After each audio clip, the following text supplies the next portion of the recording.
Welcome to the deep dive.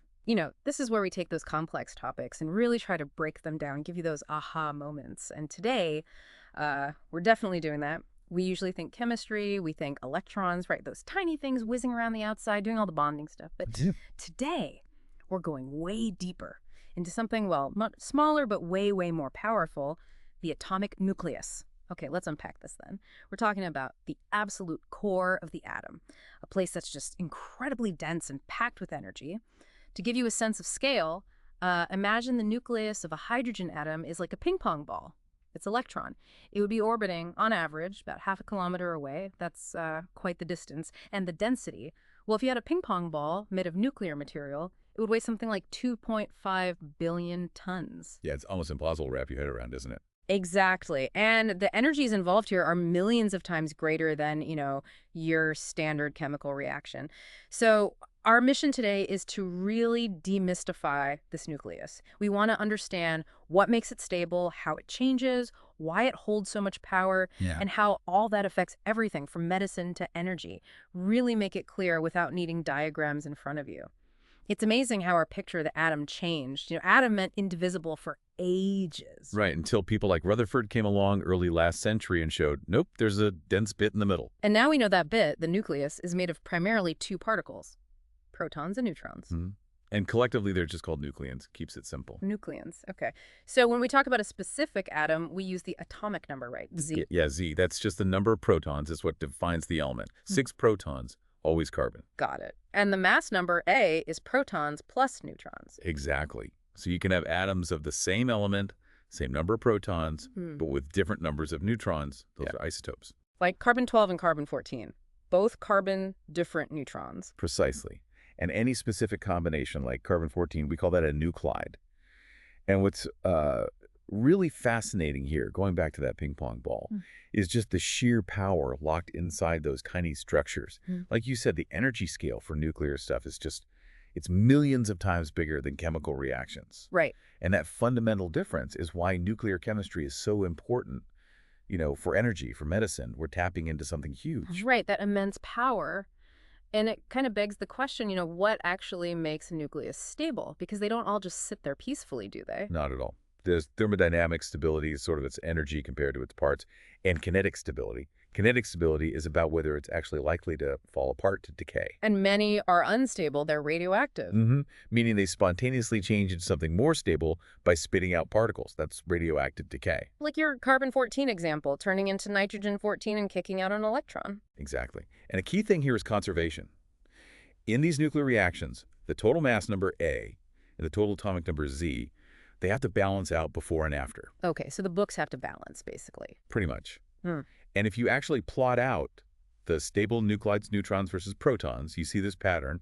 Scientists call it the zone of stability. Not just a straight line, then. No, not at all. For light elements, it's roughly 1 neutron per proton, 1.1. But as you get heavier, you need more neutrons than protons to stay stable. That ratio climbs. Interesting. And there's a hard limit, it seems. Anything with 84 or more protons? Unstable, period. Wow, okay. Also, having even numbers of protons and neutrons tends to make a nucleus more stable. It's a noticeable trend. Yeah. And then there are these magic numbers, 2, 8, 20, 50, 82, 126 nucleons that grant extra stability. Sort of like electron shells, but for the nucleus. Ah, magic numbers. So these unstable nuclei are always trying to get to that zone of stability? That's the driving force. That quest for stability powers so much naturally and in technology. So if they're trying to get stable, what are the different ways they do it? What kinds of things get emitted? Good question. There are several main strategies, you could say. If a nucleus is really heavy, it might just shed a chunk. That's alpha decay. It spits out an alpha particle, which is basically a helium nucleus, 2 protons, 2 neutrons. So it gets lighter and changes element, like uranium-238 becoming thorium-234. Exactly. Very heavy nuclides often do this. Or, even more drastically, some just split into that spontaneous fission. Okay, what if it has too many neutrons for its protons? Then it can use beta decay. A neutron inside the nucleus transforms into a proton, and it emits an electron, a beta particle, to balance the charge. So the mass number stays the same, but the atomic number goes up by 1, like thorium-234 becoming protactinium-234. Precisely. It shifts towards that stability zone. Now, you mentioned something fascinating earlier about that electron. It's not actually in the nucleus. Yeah, this is one of those mind-bending quantum things. The electron doesn't exist before the decay.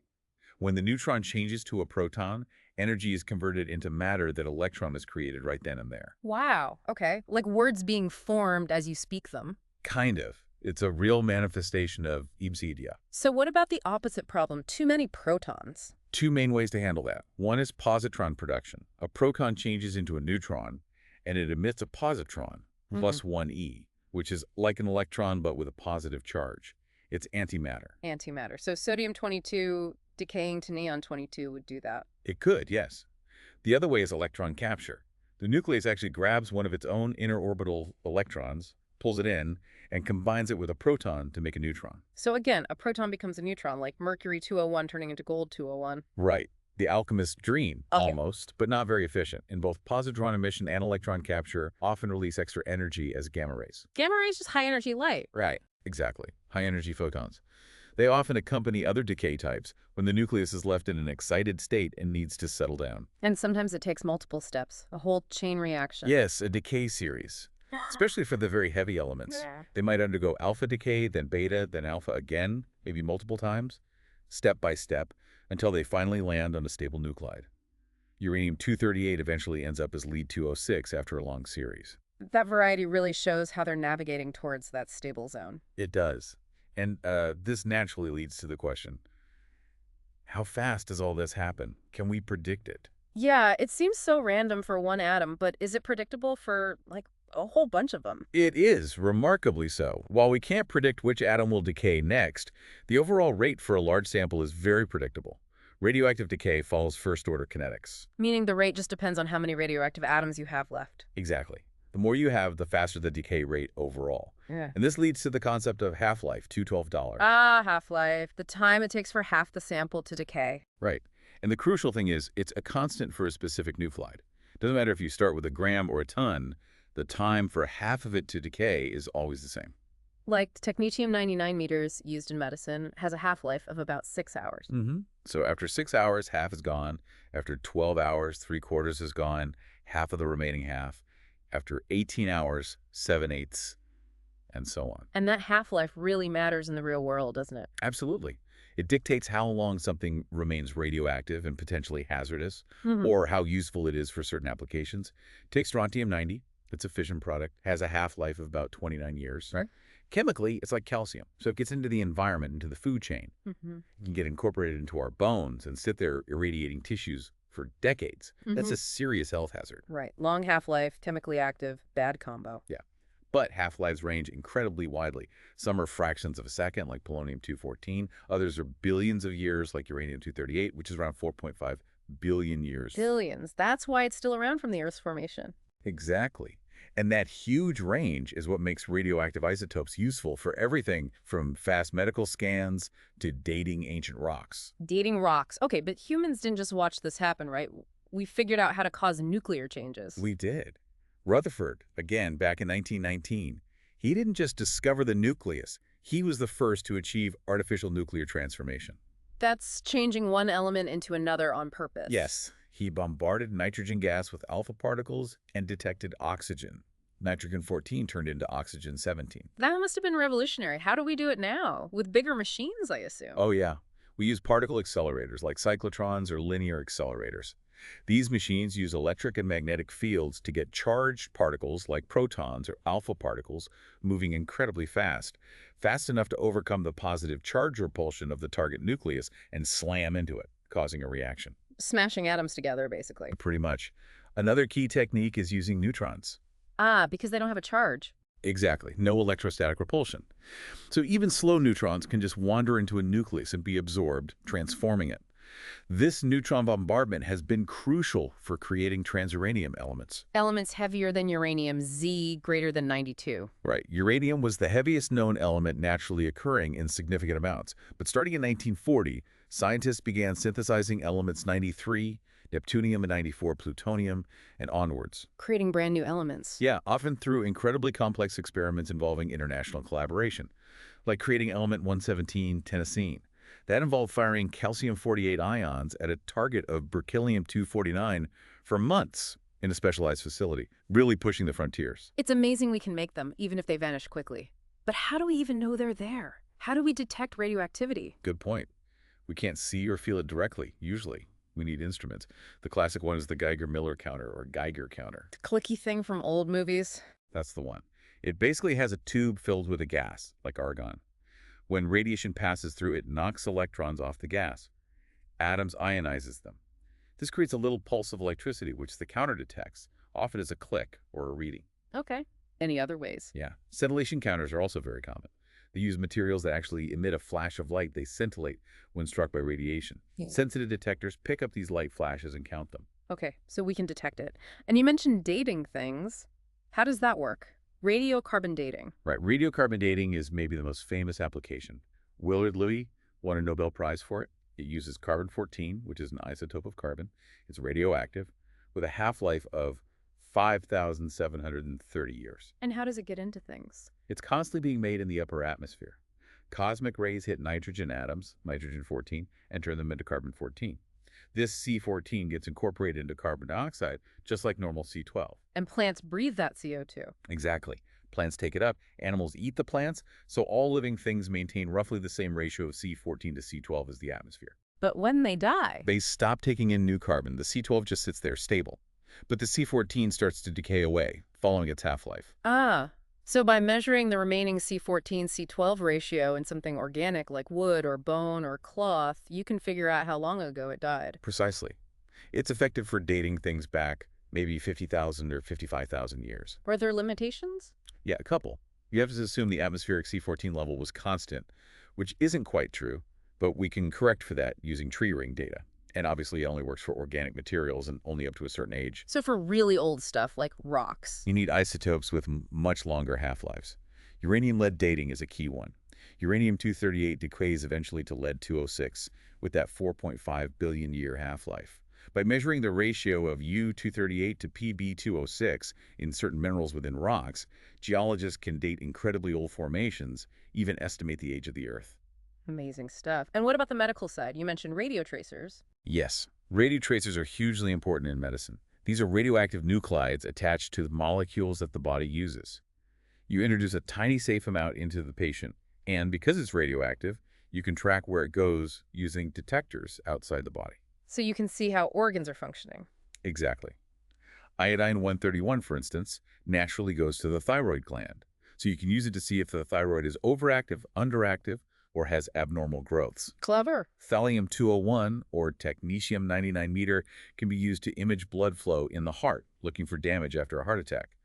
And researchers like Rosalind Yallo and Solomon Burson developed radioimmunoassay, RIA. What's that? It uses radioactive tags to measure incredibly tiny amounts of substances in the body, like hormones. It revolutionized endocrinology and diagnostics. So these aren't just about imaging, but also about measuring things precisely. Right, non-invasive ways to diagnose, monitor treatments, understand how drugs work. It's had a massive impact on healthcare. Incredible applications. But let's go back to the source of all this energy. You mentioned stability. How does MC-Frot fit in? Ah, yes. Thermodynamic stability again. It all comes down to mass defect. Mass defect. Sounds like something's missing. In a way, it is. If you take the mass of all the individual protons and neutrons that make up a nucleus and compare it to the mass of the actual assembled nucleus, you find the nucleus is slightly lighter. Lighter than its parts. How? Because when those nucleons bind together to form the nucleus, a huge amount of energy is released. That's the binding energy. And according to Einstein's emassive, energy and mass are equivalent. So releasing that energy means the nucleus loses a tiny bit of mass. The lost mass is the binding energy converted. Precisely. That mass defect multiplied by c squared equals the energy holding the nucleus together. Wow. Okay. And how do we compare stability between different nuclei? We look at the binding energy per nucleon. You take the total binding energy and divide by the number of protons and neutrons. The higher that number, the more stable the nucleus is, the more energy it took to form it, or would take to break it apart. And is there a peak? A most stable nucleus? Yes, there is. The curve of binding energy per nucleon peaks around mass number 60. The champion is iron 56. Iron 56. So elements lighter and heavier than iron are technically less stable. In terms of binding energy per nucleon, yes. And that difference is the key to releasing nuclear energy. Okay, so if iron 56 is the peak of stability, how do we get energy from other nuclei? Two main ways, based on which side of iron you're on. If you have very heavy nuclei, like uranium-235, they are less stable than medium-weight nuclei. So if you can split them into smaller, more stable pieces, energy is released. That's fission. Splitting the atom. Right. And the energy release is enormous. Like you mentioned, uranium-235 fission gives off millions of times more energy than burning fossil fuels per atom. And fission releases neutrons too, right? Yeah. Which can cause more fission. Exactly. That's the chain reaction. One fission triggers others. If you have enough fissionable material together, the critical mass, the reaction could become self-sustaining or even accelerate rapidly like in a bomb. But in a nuclear reactor, you control it. Yes. Nuclear reactors use controlled fission to generate heat, usually to boil water and drive turbines for electricity. They use fuel, like enriched uranium, a moderator, like water, to slow the neutrons down so they're more likely to cause fission, and control rods, often cadmium or boron, that absorb neutrons to speed up or slow down the reaction rate. But there are challenges. Accidents, waste. Definitely. Accidents like Chernobyl and Fukushima highlight the potential dangers. And managing the highly radioactive waste with its very long half-lives is a major, major challenge requiring long-term geological storage solutions. Okay, that's splitting heavy nuclei. What about the other side of iron, the light elements? Right. Very light nuclei, like hydrogen isotopes, are also less stable than things closer to iron. So if you can force them to combine to fuse together into a heavier, more stable nucleus, like helium, energy is also released. That's fusion. Like what happens in the sun? Exactly. The sun fuses hydrogen into helium, releasing the energy that sustains life on Earth. So why aren't we all using fusion power? Sounds great, light elements, lots of energy. The catch is getting it started. Remember, nuclei are positively charged. They repel each other strongly. Like trying to push two strong magnets together the wrong way. Kind of, but much stronger. To overcome that repulsion and get them close enough to fuse, you need incredible temperatures and pressures. We're talking tens of millions, even hundreds of millions of degrees Celsius, hotter than the core of the sun. Wow. How do you even contain something that hot? That's the multi-billion-dollar question. Yeah. Researchers are using powerful magnetic fields in devices called tokamaks or stellarators or intense lasers to try and confine the superheated plasma and trigger fusion. It's incredibly difficult, but the potential payoff, clean, abundant energy from readily available fuels like deuterium from water, is immense. Immense potential, but also we need to talk about the risks. What are the actual effects of radiation on us? It's a critical question. Basically, the high-energy particles or rays from radioactive decay can act like tiny bullets, crashing into molecules in our cells. They can break chemical bonds, create reactive ions, and damage crucial molecules like DNA. And that damage can cause problems. Yes. We Right. talk about somatic damage, which affects the individual organism directly. This can range from radiation sickness at high doses to an increased risk of cancer later in life, even at lower doses. And genetic damage. That's damage to the DNA in sperm or egg cells. Yeah. It doesn't harm the individual exposed, but it can cause mutations that are passed on to their offspring. What determines how much damage radiation does? Is all radiation equal? No, definitely not. Several factors matter. One is the energy of the radiation. Higher energy particles generally do more damage. We measured the absorbed energy dose in rads. Okay. Two is the penetrating ability. Gamma rays go right through you. Beta particles penetrate skin and tissue, maybe a centimeter.